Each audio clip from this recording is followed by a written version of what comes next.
हिंदू धर्मामध्ये मकर संक्रांत सणाला विशेष महत्त्व आहे। या परंपरेनं मोरगाव इथं श्री मयुरेश्वर मंदिरामध्ये महिला भाविकांनी मोठी गर्दी केली। तिळगुळ घ्या आणि गोड गोड बोला असा सामाजिक संदेश देऊन सर्वांना शुभेच्छा देण्यात आल्या। मोरगाव येथील मंदिरामध्ये या सणाच्या निमित्तानं गणेशाच्या पत्नी सिद्धिबुद्धीच्या मूर्ती महिलांना औक्षण करण्यासाठी बाहेर ठेवण्यात आल्या आहेत। यावेळी गावातील महिला भाविकांनी मूर्तींची पूजा केली। हजारोंच्या संख्येनं दर्शनासाठी महिलांची गर्दी झाल्याचं यावेळी पाहायला मिळालं।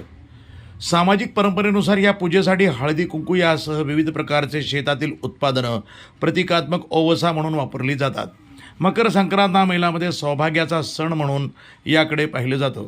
यामुळं या दिवशी चैतन्य, उत्साह, आनंदानं सर्वांनी सहभाग घेतला। प्रतिनिधी मनोहर तावरे, NTV न्यूज मराठी, बारामती।